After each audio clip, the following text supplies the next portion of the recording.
Breaking the cycle to step forward. Authentic conversations from lived experience and a professional perspective in overcoming abuse with Chris Tuck and Beverley Ann. Hello and welcome to Breaking the Cycle to Step Forward. My name's Beverley Ann and I'm here with my wonderful co-host. She has to say that, everyone. Hi, it's Chris Tuck here. And she says it lovely every single time.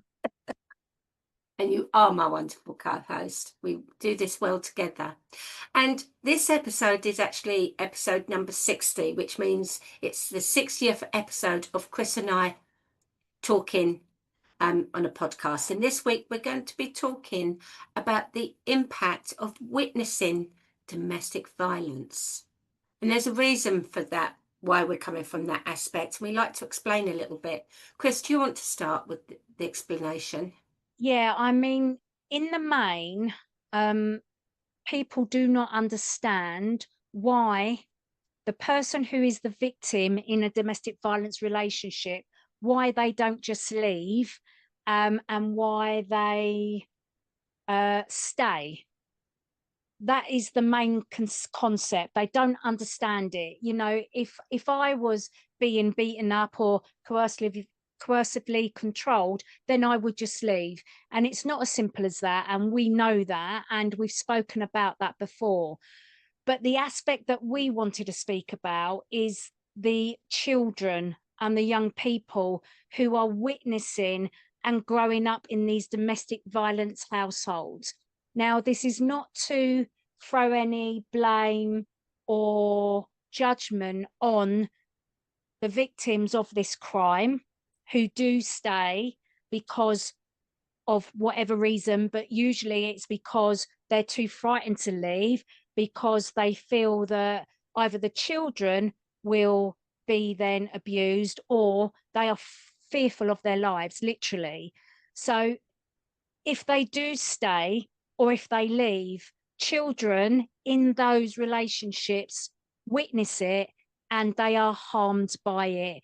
And that's acknowledged in law now and has been for a couple of years.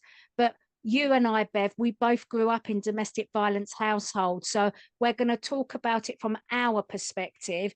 But I also know that you've had a kind of relationship that was harmful yourself as an adult. So, of course, we can go into that in more detail if you want to. Yes, and I think the important thing is to just quickly go over is domestic violence. It's what that encompasses. Yeah. I can't say the word. Encompasses. What that includes. Encompasses. That's the word. Includes. Because we do automatically think of, oh, that's where people get hit and there's bruises and there's cuts. But we also know that that's not just on its own. There's coercive control in there. There's emotional control. There's physical control, as in the physicality of finances. Yeah, 100%. And there's also sexual violence. Yeah. You know, that's all part of it within a domestic violence situation. And it doesn't necessarily have to be partner on partner. And I'm saying partner on partner because some of the literature that we read is very historic. So it's all about men being violent towards women. But we know that whilst that's a large percentage, it can be in same-sex couples as well. And it doesn't necessarily have to be partners, husband, wife, husband. It can be children and parents. So we're looking at this as a whole, but as you said, it's not about blame. We're exploring this. Yeah. And we're going to start off with our own experiences as children ourselves and the impact. So Chris, for you initially, because you were in several different households where you experienced domestic violence in different forms. Yeah, so with my mum and my dad, my biological parents, they were in a domestic violence relationship and it was physical. But back in 1977, when my mum left the family home, there were no shelters for women then. And mum didn't have any money to look after us. So we actually was left with my father, who then got a lot together with this woman a couple of doors down, and they remarried, and they were in a domestic violence relationship.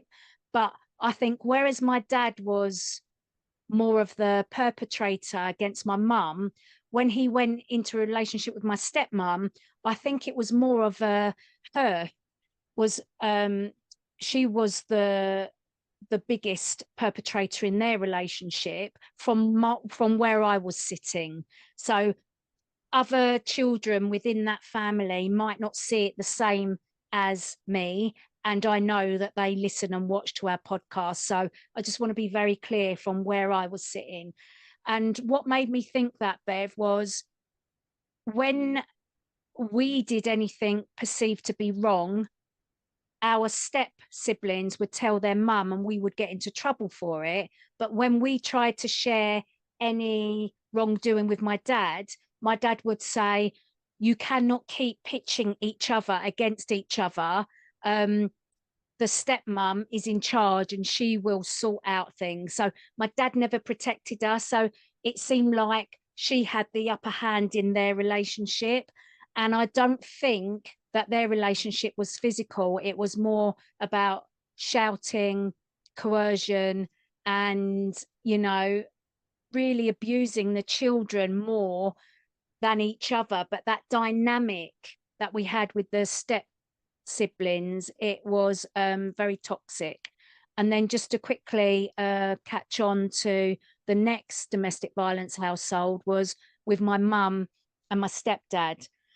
But there was a lot of alcohol in that relationship, and it was my stepdad that was the alcoholic, who used to create situations so that he could pick an argument and meter out blame and then punishment.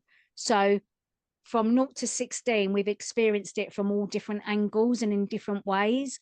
And what you see either puts you off that kind of living for life, i.e., you become not liking any kind of violence, not liking any kind of shouting, anything can trigger you.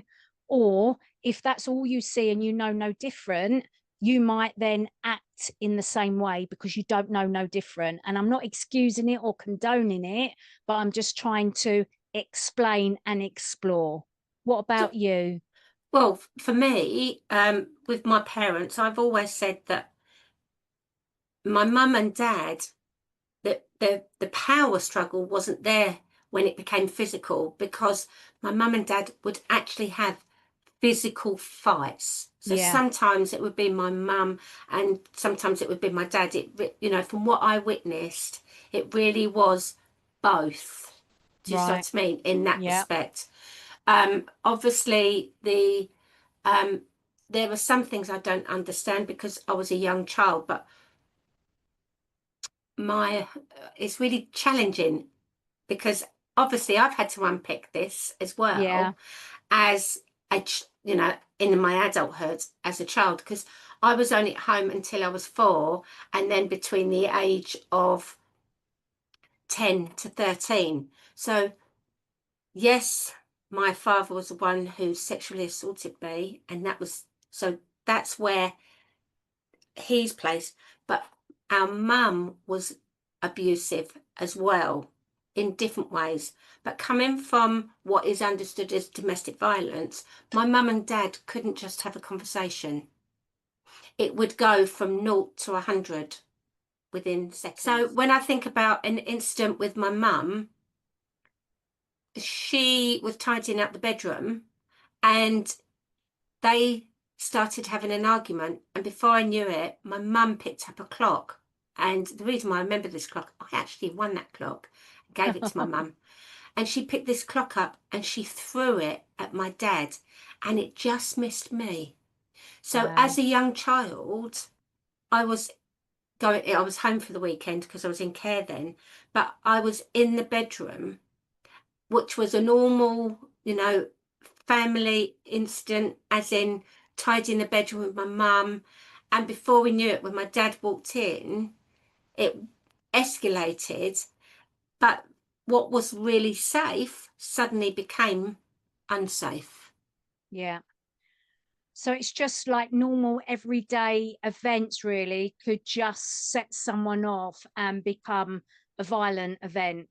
Yeah. And then later on, when we were living at home, my mum and dad would go to work, the pair of them, but they didn't come home for dinner. But I would know that the house had to be spotless, because when they came home drunk, if it wasn't spotless, I'd be the one who'd be hauled out of bed. Yeah. So it's really weird, because we can understand abuse towards a child, but we don't look at it when we're witnessing different things, because my mum looked like she was a victim in some ways, and she Yeah. was with my dad, but in other ways she wasn't, because she also had a boyfriend, Right. which was my mum and dad's boss, and my dad was very aware of. Wow. Okay. So can you Yes. see how Yeah. complicated? Yeah. So Very complicated. to the outside world and growing up for a long time, I would say that my mum was controlled by my dad, and Yeah. outsiders looking in. But actually, it's only through unpicking it that it's no, actually, they had control in different areas. Yeah. Did they pick on you children as a couple, or My did they fight mum, over you? yeah, my mum did emotionally. Yeah. My dad did physically. Yeah. So emotionally, if you got upset for anything, and I did one night when, and I don't mind sharing, um, she had her boyfriend upstairs, and I could hear, and my dad was walking from the back room to the front door and backwards. Right. And my mum's bedroom was above ours, because my sister and I shared a room at the front of the house, and it was an old bed. So I don't need to keep Yeah. Yeah. Yeah. explaining. I could No. hear the bed, Yeah. and I was in tears. And my dad actually came in and said, "What's the matter?" And I just said, "Nothing, I'm upset." He obviously realised. And in the Yeah. morning, when I had to take a drink up to my mum, that my mum would call out, cup of tea, cup of tea.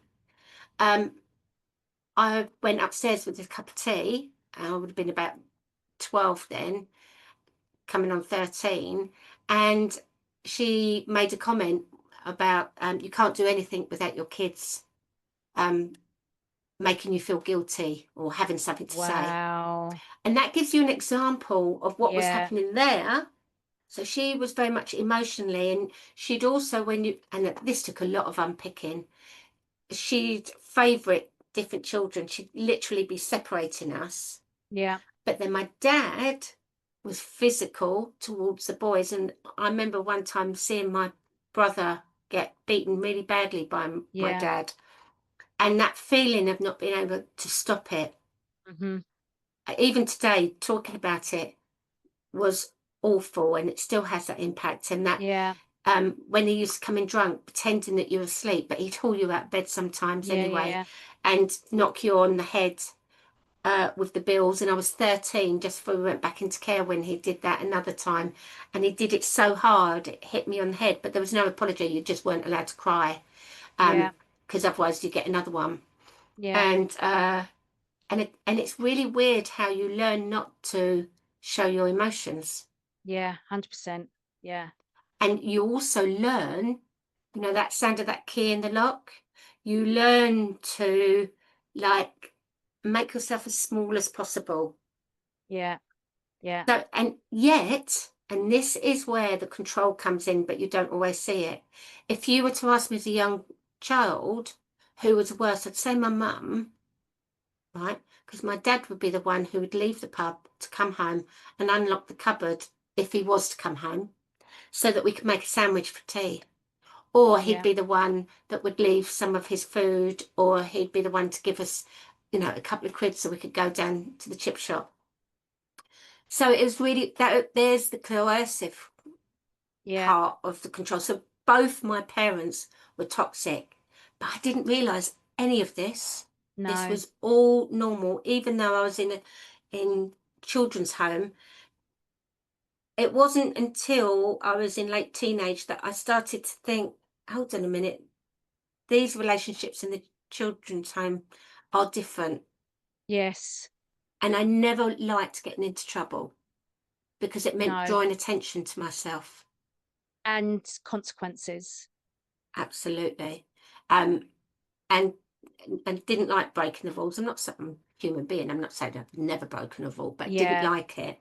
Yeah. And it was, I just thought that was normal. I thought it was me, and I took it all on me. The responsibility was, if I'd been better, if I'd cleaned the house more, if I'd done this, if I'd done that.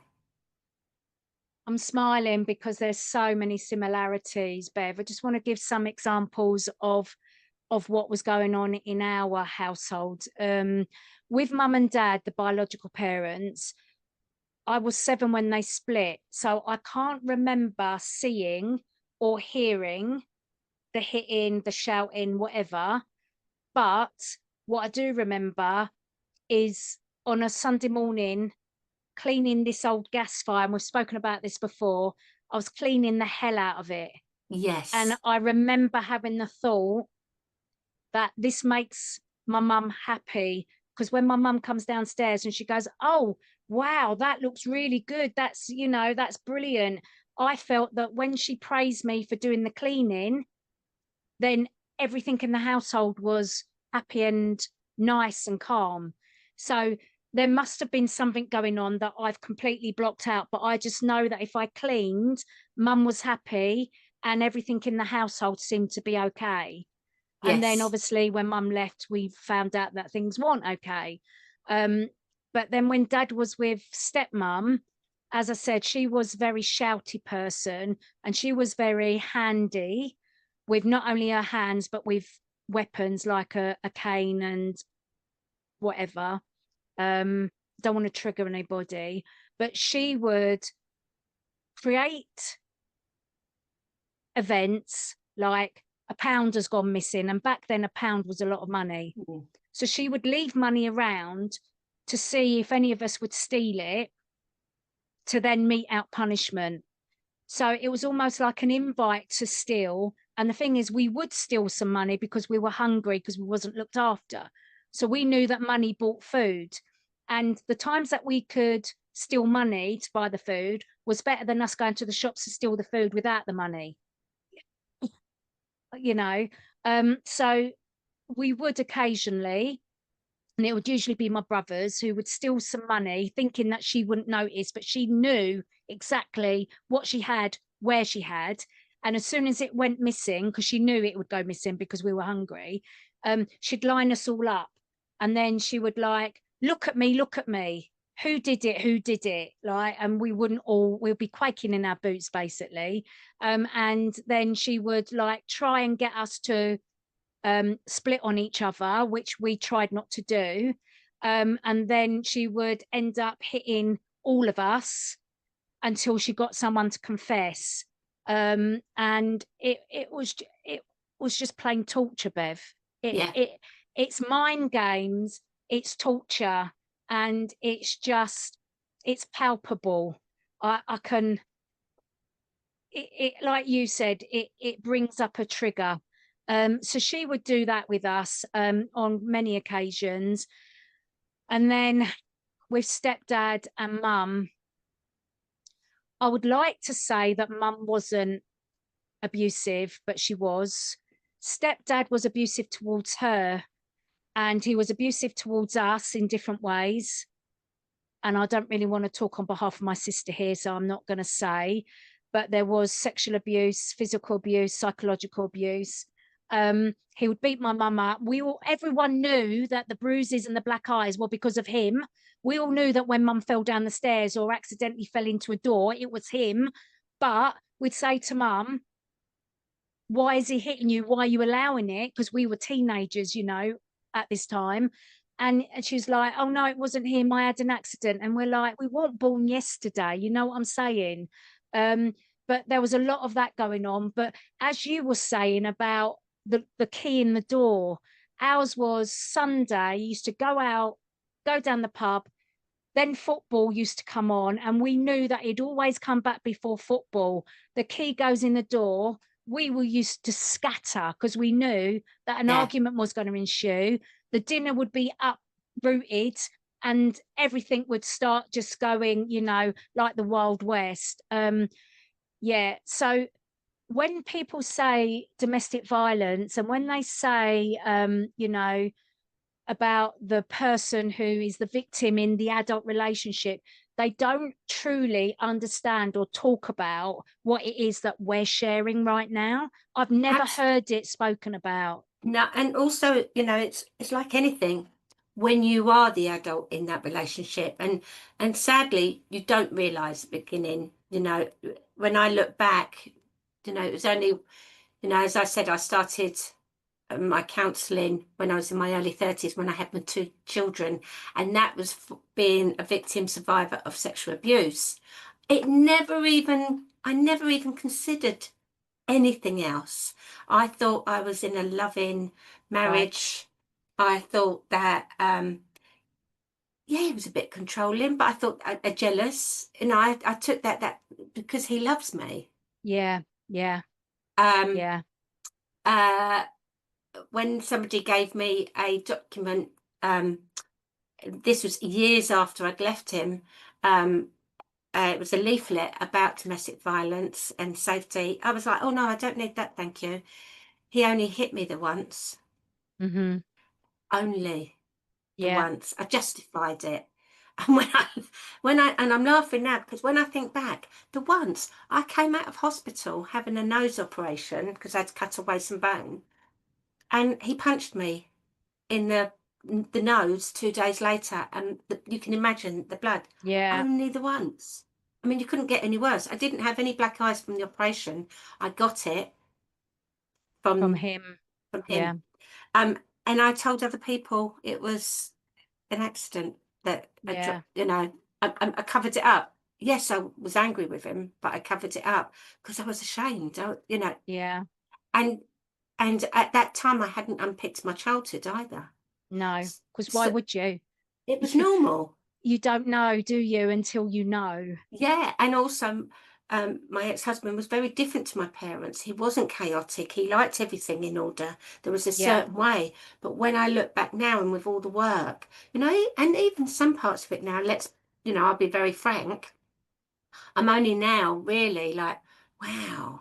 You know, when we learn about domestic yeah, violence, you know, and with the things that have come in, like, wow, I accepted that as being part of a family. yeah. And that's when, as a parent, the worst thing is like, why didn't I stand up more? Mm-hmm. But I wanted to, for my own children, bring them up in a happy relationship. Yeah, I yeah, didn't want them growing up in the chaos of fights and that. So what I did do, and we've mentioned this before, I created this perfect family. And I learned not to say the wrong thing. And I learned that, you know, dinner would be ready. Do you see what I mean? And we'd have this yeah, family dinner, and sometimes I'd be quiet, and it'd be hard for me to swallow, but I'd swallow because I didn't want my children to see a fight going on. But yeah. now I can see that actually I can see, I can take ownership of the part, you know, that is like, that wasn't true for my children either. And this is the thing, isn't it? Sometimes I'm just wondering if my mum left the first relationship, so she knew that it was domestic violence. But I wonder how long she lived with it, not knowing that it was what it was.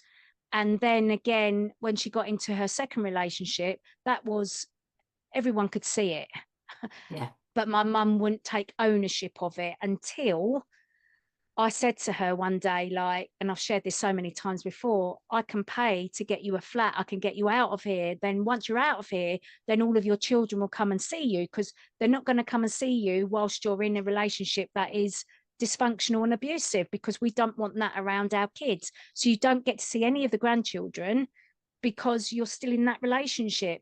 And she turned around and said to me, better the devil I know. So it was more scary for her to leave the relationship, start all over again with all of her freedom, with all of her kids around her. Maybe not all of them, because some of them didn't want anything to do with her in the end, and I don't blame them for what she put them through. But she said, the better the devil I know. And I knew then that she would never gonna leave him, ever. And she Yep. didn't. No, and you know, there's lots of different reasons why you don't realize at first, but also when you make the decision. I remember when I made the decision, you know, that I wasn't going to stay. It took another 6 months before I actually left, Yeah. because you are thinking of the children, ironically. And then Yeah. when I did leave, you try telling someone that you're not going back to them. You know, Yeah. I wasn't going to shout, because shouting, screaming didn't do anything, because that would evoke physical. The threats were always there. The physical Yeah. threats were always there. They were never taken away. And I even had police protection, but then they find your Achilles heel. They Yeah. find the thing that means the most to you, and they use that against you. And And that's that usually was, the and children. absolutely, and that's, I can't say anything more about that at the moment, I because know. that's Yeah. their story. Yeah. And they, you know, we're open and honest about this. I have my ways of seeing things, and there's some things I've never told them, and probably some things I never will. You know, Yeah. I Yeah. want them to have a relationship with both parents, but this is when it goes on to um, alienation. There's Yes. some parents who can't see their children for valid reasons, but when a parent alienates children against the other parent, that is another form of domestic abuse, domestic violence, and it punishes the children. It does. When my dad and my stepmom were together and my mum left the home, it took my mum 4 years to go through the family courts in Bromley to actually get custody of us. And I think she only got custody of us because my dad by that time was in remand, was on remand, because he had convictions of child sexual abuse against some of my siblings and my sister. And my stepmom, she loved coming home to tell us that mum didn't win the court case at that point, but she was getting access to us. So we ended up going to my mum's at weekends sometimes, whilst my dad was in prison. And then eventually my stepmom turned around, and when my mum had won custody of us, it wasn't, oh, your mum was won custody. It was, I've given you up because you're all brats and you're all this and you Yeah, cost me so much and you yeah. But even with going to mum's for weekends when there was access and dad having custody, they were always playing off. You know, even my mum was like, oh, your dad's this, your dad's that, he's done this, he's done that. And your children, you don't understand adult world. And then when we go back to stepmom, it's like, oh, your mum's this, your mum's that. And you just don't, you end up people pleasing both parents. your puppet. And that's one thing I never wanted my children to be, is And it's puppets. hard, you It's can't. very hard. And then there's the external judgment as well, for the children as well. You know, Yeah. the impact, because we recognize the impact for the adults, so that it's the impact for the children that is Yeah. extremely hard, because that's, you know, they're having to learn coping strategies, as we've Yeah. shared here. They also, when the abuse against, you know, and they're alienated against another parent, what happens? They're stopped from having a relationship with that parent, believing that that parent is the bad person, is a Yeah. bad person, you know. Whereas, so there's no, and then also the dynamics were unfair in our relationship in that respect, because I didn't have parents behind me to back me up either. Yeah. Yeah. So it's very hard for children, because they're looking at the black and white, they're listening to the adults around them, and they're going to listen, you know, to the Well, you adults, can't. because it's what they don't have choice. That's what we, as a society as well, what we say is, you know, respect your elders, respect your parents. And not only that, when you're with the family that is fussing the other family, let's put it that way, if you don't go along with what you're being told in the household that you're in, and you go against that, you're setting yourself up for consequences. So you learn to mask, and you learn to say things that you don't truly believe, potentially, and you learn to not trust anybody, because you can see it from all sides, you know, as a child and young person. Even if you don't understand it, you can definitely see it and you can definitely feel it, because it's all about survival.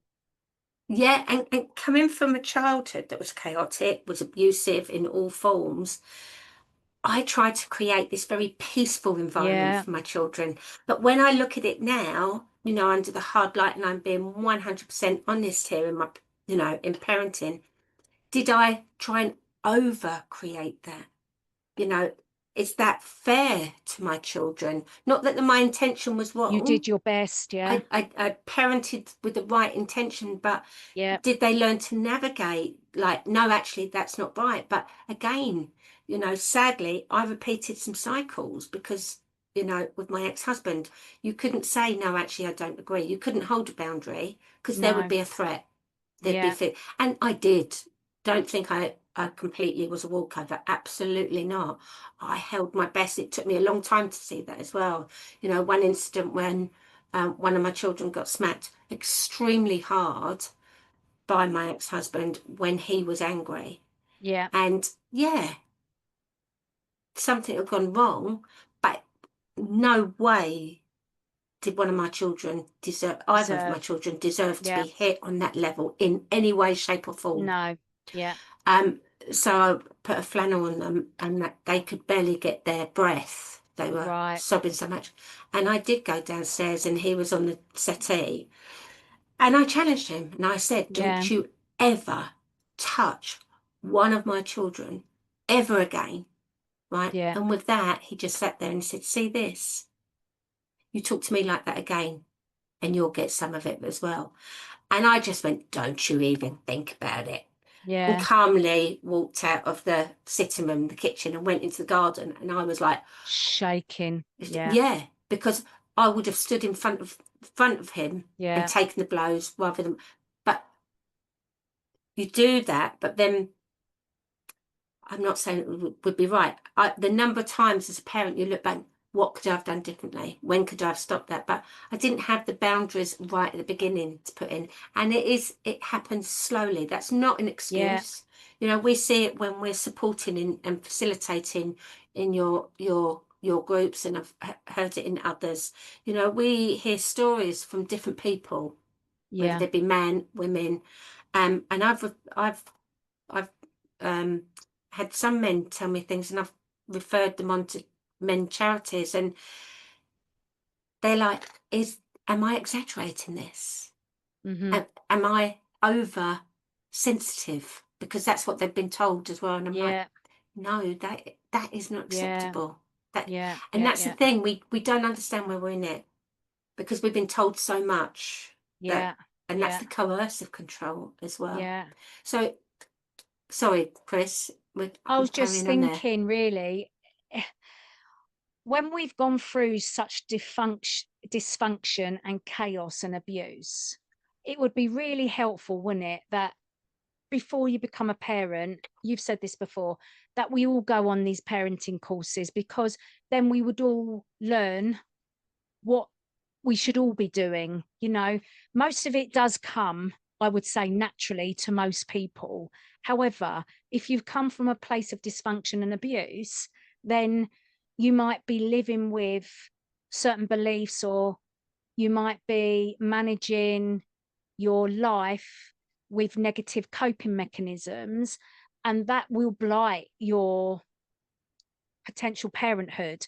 And it could also cause your children further harm if you don't talk about what went on for you, and if you don't change up those coping mechanisms. So I just think, like, as an intervention before anyone becomes a parent, then perhaps we should have all gone on a parenting course, so we're all from the same place, you And know. that would be lovely. I mean, I think it should even start in schools as well. You Yeah, know, yeah, yeah. this word support shouldn't just be in crisis. No. This Or word, after the event. yeah, this word support needs to be like, let's educate adults. Yeah, Let's like offer them parenting, not as a tick box. Let's No. open the conversations. Yeah. What are your thoughts around it? Someone's going to say that, well, actually, a good smack won't do any harm. Do you see what I mean? Okay, where does that belief come from? Yeah. What do you deem as a good smack? Rather than us go, whoa, no way. No way. Let's be able to have those conversations in a safe place so that if it's part of someone's culture or how they've been brought up, they can understand, I'd not considered that, but how do I, I remember smacking my What do I children's do? hands. Yeah. What do we do differently? Yeah. Yeah. And you're never always going to get a perfect, we all agree, but at least we know then afterwards, if we're struggling, where can we go to? Without blame, because there's a lot of blame as a parent.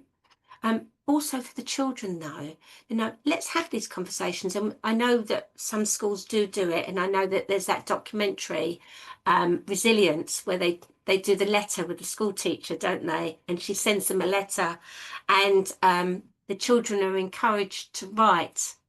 And she says, nobody has the right to hit you. So it's not saying your parents, it's teaching them values, but from a non-judgmental way. And the children can write in their letters if something's happening, if someone's hit them or someone's not being nice to them. And if we have more discussions around this, we're teaching what boundaries are in relationships and what looks more normal. And I'm not saying we'd ever stop it completely, but what we would do is enable children, young people, to start questioning, that doesn't feel right. It's okay for me to tell someone at school. It's also for the adults, the teachers, to think that young person's told me that. I can't just ignore it. I need to share that with somebody else and log it, report it. Yeah. So going back to this parental alienation, and especially in the family court situation, you'll usually find, and I'm generalizing here, you'll usually find that the male in the parent relationship is the perpetrator in most cases, in the cases that I've looked at and seen. And you'll find that the woman, the mum, is the victim. And you'll find that when they go through family court, because they've got a principle of they want to unite family and not break families up, the mum, if she turns around and says, especially in domestic violence cases, if she turns around and says, I've got worries or concerns based on evidence that stepdad is abusing children, she would often be the one that's being called out for parental alienation. And in most cases, the children will then be given to the dad for custody reasons. And people might be shouting at the screen right now saying that's not true. The thing is, it is true. The Victims Commissioner for London and lots of charities have seen this in action, and they're now brought it to the public arena for public awareness and to try and stop this happening. So in these cases, it's almost like the courts bring in these experts that are not experts, and as a result of mum saying there's sexual abuse happening, they're either told to drop it, or if they carry on with it, they will lose custody. And this has happened in many cases. And it's got to stop, because this is all the coercion, it's the control, it's the control through the children over mum. You know what I'm saying? Yeah, absolutely. It's just awful. My children were older when they went to live with their dad. They were teenagers. But I was also told that because of your background, Right. you're a Because bad you've gone parent. through. Yeah. Wow. You're ruining your own children's lives. And so, yes, I did go to a solicitor, and there were different things in place. But yeah, that's all I can say, because obviously I know. I don't think my children listen to this podcast, but they're adults now. They've got their own families, so they have their story to tell, and I'm very aware of that. But yeah, it all comes under domestic violence. And people think that when you leave, that's the end of it. Sadly, it's not. But what you can do for anyone who's listening right now, and some light bulbs are going on and they're thinking, and this is why we do this podcast. The first thing I would say now, that we didn't have so much back then, go and get some support. There are so many places. I'm eternally grateful for the leaflet that the woman put into my hand, even though I didn't agree with it at first. But now I'd say, you know, there's groups on Facebook you can go to if you don't want to go in person. You can contact so many charities, and nobody says like, oh, what level are you before you come in? It's not about that. It's about welcome. Come into our group. You don't have to say anything. You don't, you know, but there's support there. You can even ask the questions, is this abuse? And I know that sounds futile to some people, and other people will be jumping up and down and saying, of course they know, of course they... No. Not Unless you're in knows. that place, you don't know. So, you know, what I'd say is, please go for some, you know, reach out for some support so that, and for your children. Organisations like Refuge and Women's Aid, if you're the female victim, domestic violence, and equally there's male charities out there like Mankind. I've forgotten what the other one is called. Well, we'll look at a couple and we'll put them underneath this 100%. Video and this podcast. So as we come to an end, thank you so much again for listening. We have covered a lot, as we normally do in all of these conversations. So if anything's touched you and you want a bit of more support, or, you know, maybe you're thinking, oh, is this me? You know what? It doesn't hurt to ask. You can contact us by email, breakingthecycle2stepforward@gmail.com. Chris, before we go, is there one last thing that you would like to say?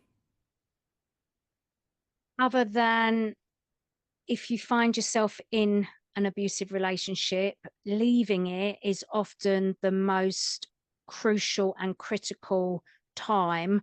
So you probably will need help leaving an abusive relationship if you are in one. So do reach out and get that help and support before you actually enact it, because there's a lot of victims who are killed before they ever get to leave, or when they leave, their life is made a living hell.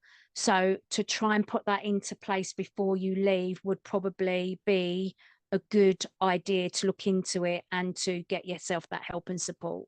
100%. And I did have some support, so I'm not going to say I didn't have any. I did have, and they were amazing as well. Have I ever regretted leaving? Absolutely not. So was it challenging? Yes, it was. And for anyone listening, it was difficult, but get that support. It really makes a difference. And can I just say, Bev, for all of those that don't think that children and young people don't take on what's going on, they're like little sponges. They do. They see, they hear, they feel. So what if you are in a relationship because you think it'd be better for your children, then please just think again and get the help and support. Yeah, absolutely. I think support is the key thing. Yeah. So thank you very much for everyone listening, and please look after yourself with self-care, because we have spoken about a lot of emotive things today. Yeah, we've gone probably deeper than what we've ever gone before, I think, as well. So yeah, self-care for us, Bev. Absolutely. All right then, bye everyone, see you next time. Bye.